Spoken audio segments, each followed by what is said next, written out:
Welcome back to another video, and thank you for tuning in. Today is a special one for you. It'll be my first planted tank on video. Now, I've done plenty in the past, but this will be the first one I've recorded. This is a 50-gallon column tank, so it's pretty tall. I had to make sure to get some tall background plants. The stand is a do-it-yourself stand with cinder blocks and some 2x6s. Now, I don't want to show you too much, so with that being said, let's get right into the video. Alright, so to get started, I had already pre-washed some sand. That's about 100 pounds there. And over here I have my hardscape. Now, most of this wood has been soaked previously and had been used in aquariums for a couple years actually, except this big piece of wood here. This is the only one. I had it soaking for a few weeks and it really turns the water brown, so if I do use that, the tank will get some tannins in it, which is fine. Can clear up with water changes. But I don't know if I'm going to use it. I would like to use it, but we'll see where I go from there. And I have other rocks and stuff in here as well. And then I have little small detail stones. We won't be using any of these fake plants. And also going to be using some root tabs and some soil for the plants, give it extra nutrients. Let's start putting the sand in there, hardscape, and then we'll start planting.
Alright, so the sand is in. I actually went with a pretty high background there for two reasons: for the depth effect, making it look deeper than it really is, and also to make the plants look taller than they really are.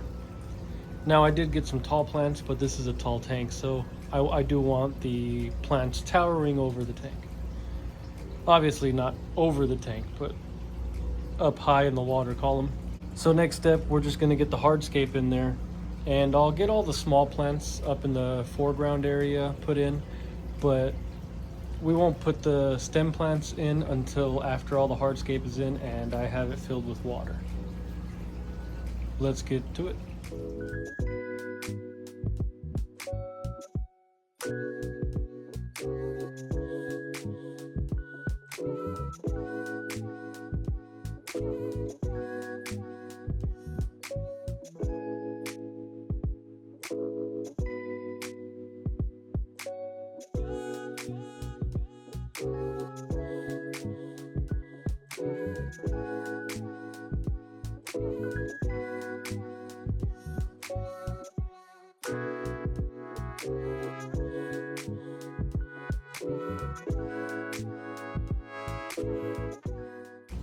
Alright, so I actually just went in and started throwing things in there, and I really like how it came out. There's like a little hole in between these three logs here. You got the red lava rock.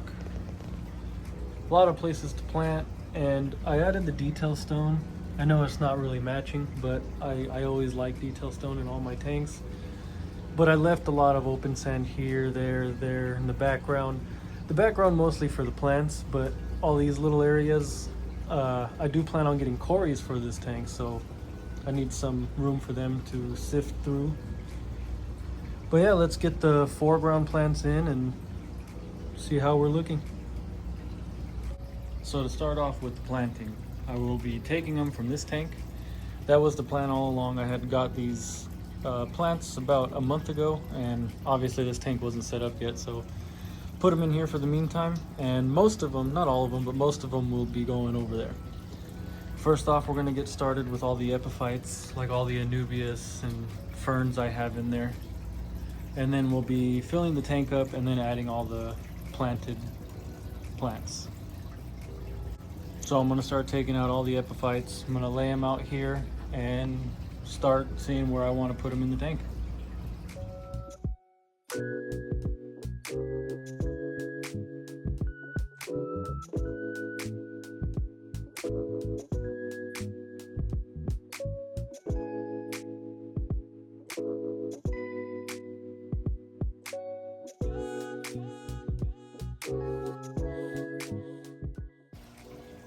Alright, so starting with the epiphytes, you could just throw them in the tank and let them roam around until they catch hold of something and stay there. Obviously we want more precision, not exact, but we know kind of where we want them.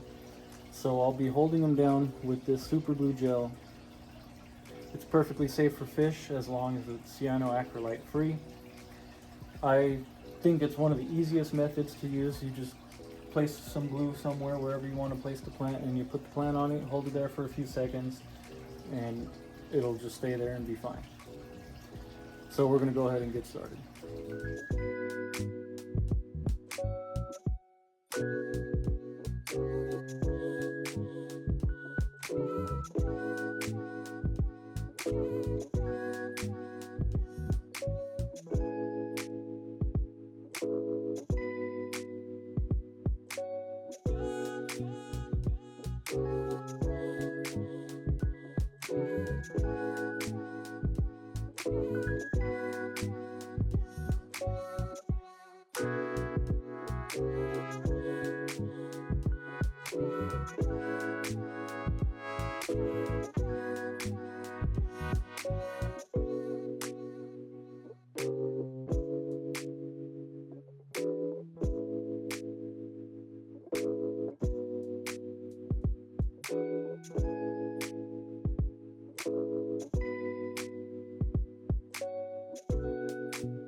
So I went ahead and stopped it there just to make sure that the highest plant was submerged.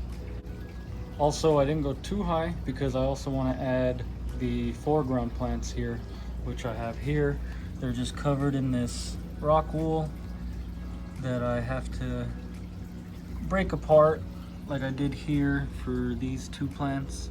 This was one, but I went ahead and ripped it in half, which is perfectly fine.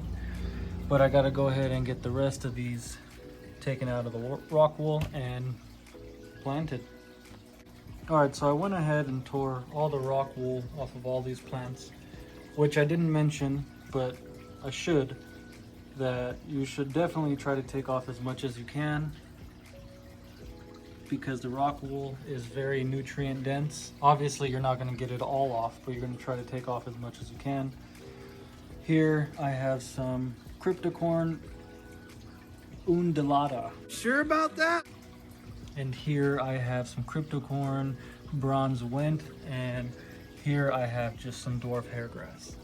Now I probably butchered the name of undulata, but that's what we're going with. You sure about that?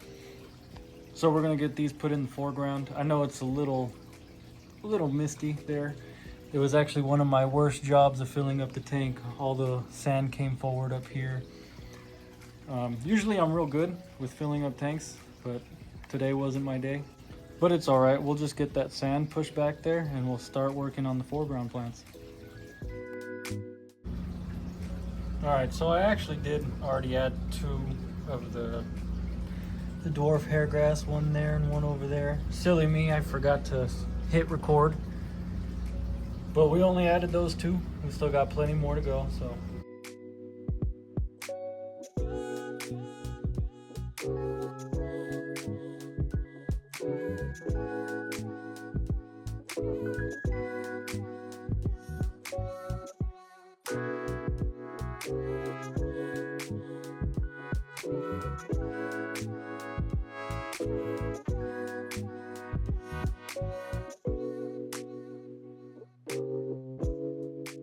So obviously I know it's pretty cloudy, but we have plenty of foreground plants in there.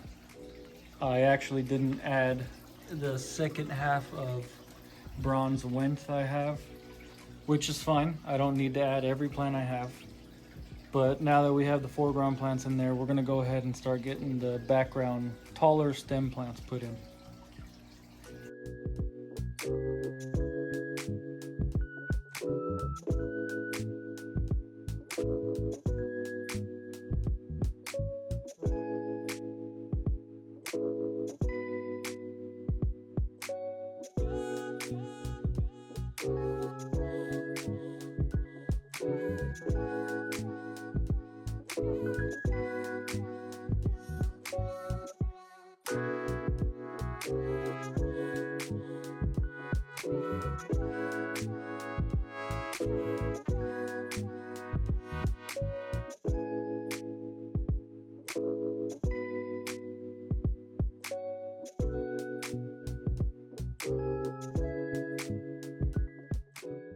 All right, so during that last clip, my phone actually died.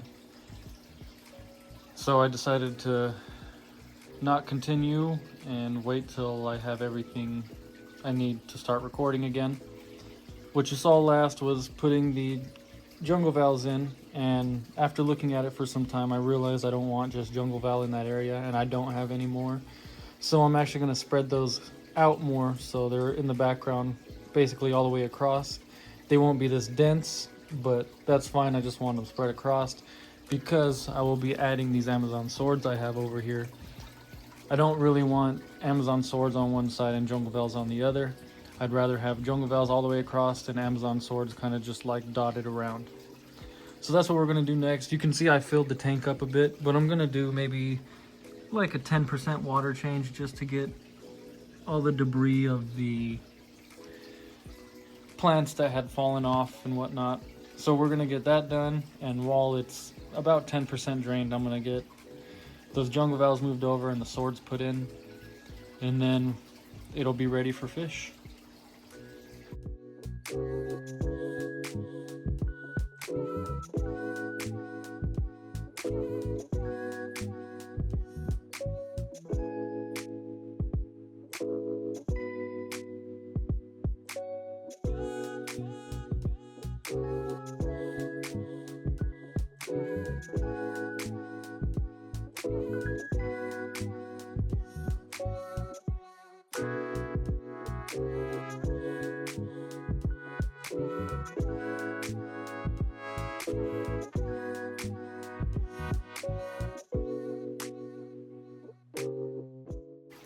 All right, so all we have left is to add the fish. Well, we got to get that topped off, but then we can go get the fish and add them. Now, I've been doing a fish in cycle for as long as I can remember. If you're not familiar with it, I wouldn't suggest it, just so you don't harm your fish. But I've been doing it for so long, I haven't lost fish in many years from doing it. So that's my way of doing it. Like I said, if you're not familiar with it, I wouldn't suggest doing it. But I'm gonna go get the fish now, and we're gonna get them put in here. In my filter, which is Marineland Penguin BioWheel 350, In the back of it, I actually added some seeded media from this Marineland Penguin Biowheel 350. So I moved that from over there to the back of this, which is also going to help cycle the tank. I'm going to add some API Quick Start just because I've always used that as well. And after the fish are added, I'm going to check the water every day for about 3 weeks and doing water changes maybe once a day or every other day or however much is needed. So let's go get those fish. 24 hours later. All right, so we just got back with the fish. I already had them acclimating for about 20-25 minutes. We're gonna go ahead and start with the schooling fish I got. And we went with cherry barbs. Got a total of 7 of them. That red really pops with the green of everything in the tank. They look awesome. And the centerpiece is